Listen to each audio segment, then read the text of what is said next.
नमस्कार दोस्तों, मैं प्रिंस सैनी आपका स्वागत करता हूं हमारे चैनल लर्न एंड ग्रो में। आज हम बात करेंगे law of equipartition of energy के बारे में। यानी कि जो इक्विपार्टीशन है हमें एनर्जी का करना है। इक्विपार्टीशन मतलब इक्वली उसको डिस्ट्रीब्यूट करना है। तो किसके अंदर डिस्ट्रीब्यूट करना है, चलिए इसको देख लेते हैं, इसको समझ लेते हैं। कोई भी आप डायनेमिकल सिस्टम ले लीजिए। डायनेमिकल मतलब कि कोई भी मोशन के अंदर जो सिस्टम है और उसको थर्मल इक्विलिब्रियम में हमें लेना है, यानी कि वहां पे टेम्परेचर जो है सेम रखना है। तो जो टोटल एनर्जी होगी वो डिस्ट्रीब्यूट हम करेंगे equally amongst all the degree of freedom. जो भी हमारी डिग्री ऑफ फ्रीडम होंगी, डिग्री ऑफ फ्रीडम हम पिछले लेक्चर में आपको समझा चुके हैं कि जैसे कि कोई भी अगर आपका पॉइंट मास अगर आप कंसीडर करते हैं, उसकी कॉन्फ़िगरेशन को और पोजीशन को बताने के लिए जो हमें कोऑर्डिनेट चाहिए तो वो कितने चाहिए। जैसे कि अगर स्ट्रेट लाइन में चलता है x की तरफ तो एक ही चाहिए, अगर प्लेन में चलता है तो 2x और y दोनों चाहिए, स्पेस में चलता है तो 3 डिग्री ऑफ फ्रीडम हो जाएंगी। वो हम पहले डिस्कस कर चुके हैं। तो इक्वली हमें डिस्ट्रीब्यूट करनी है एनर्जी को all the degree of freedom में, और जो एनर्जी एसोसिएटेड होगी, जुड़ी होगी ईच मॉलिक्यूल, हर एक मॉलिक्यूल के साथ, और पर डिग्री ऑफ फ्रीडम, यानी कि डिग्री ऑफ फ्रीडम के साथ पर डिग्री ऑफ फ्रीडम, तो वो होती है हाफ केबीटी। ईच मॉलिक्यूल को पर डिग्री ऑफ फ्रीडम लेना है, तो ये हम समझेंगे कि वो हाफ केबीटी क्यों होता है। और यहाँ पर जो केबी है बोल्ट्जमैन कांस्टेंट है, और टी जो है टेम्परेचर है जो भी हमने सिस्टम का लिया है। तो ये हमारा हो जाएगा हाफ केबीटी।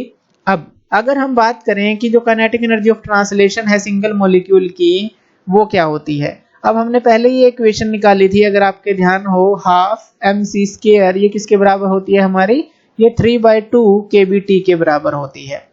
ये हम निकाल चुके हैं पिछले लेक्चर्स के अंदर ये इक्वेशन।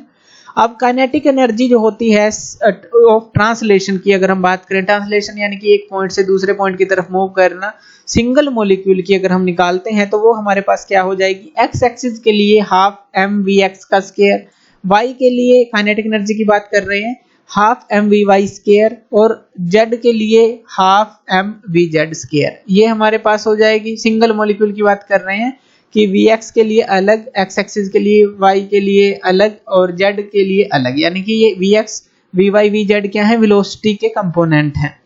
तो ये हमने ले लिए। तो kinetic energy of translation single molecule की ये होगी हमारे अलग अलग एक्सिस पे।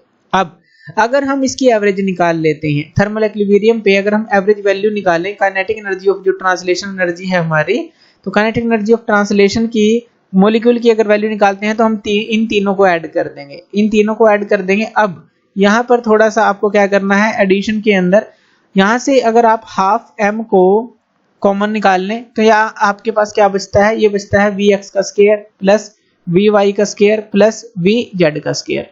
अब यहाँ पे देखिए हम एवरेज की बात कर रहे हैं, एवरेज वैल्यू की, यानी कि जो इनकी एवरेज वैल्यू होगी वो हमारी क्या होगी, उसको हम क्या पुट कर सकते हैं, c पुट कर सकते हैं, यानी कि ये आ जाएगी c², यानी कि रूट मीन स्क्वायर जो वेलोसिटी है वो आ जाएगी। तो यहाँ पर ये हमारा क्या आ जाएगा, हाफ m, इसकी जगह क्या हम ले लेंगे, c²। तो इसकी जगह हमने c² ले लिया। अब हाफ mc² किसके बराबर होता है, 3/2 kBt के, यानी कि ये जो टर्म है ये हमने तीनों जो प्लस किए हैं इसको हम 3/2 kBt के बराबर लिख सकते हैं, 3/2 kBt के। अब ये तीनों के लिए है, लेकिन अगर आप सिर्फ पर मॉलिक्यूल की निकालें और एक एक्सिस के लिए इस तरह से निकालें, पर डिग्री ऑफ फ्रीडम के लिए अगर हम देख लें, यानी कि एक्स एक्सिस के लिए, वाई के लिए, जेड के लिए, ऐसा कह सकते हैं पर डिग्री ऑफ फ्रीडम।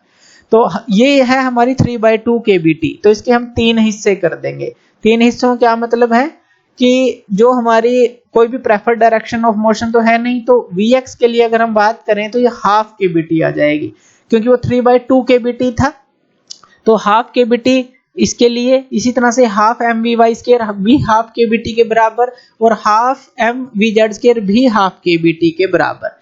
यही तो हमारा law of equipartition of energy है कि हमें जो है इक्वली जो है उसको डिस्ट्रीब्यूट कर देना है। 3/2 kBt आई थी तो हाफ हाफ हाफ जो है आप जो है डिस्ट्रीब्यूट कर देंगे, यानी कि अगर जो है आप हाफ हाफ और हाफ को जोड़ते हैं तो आपके पास क्या आ जाता है, 3/2 आ जाता है।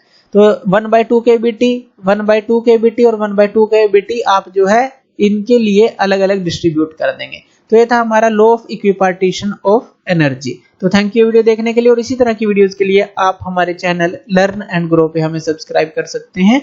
धन्यवाद।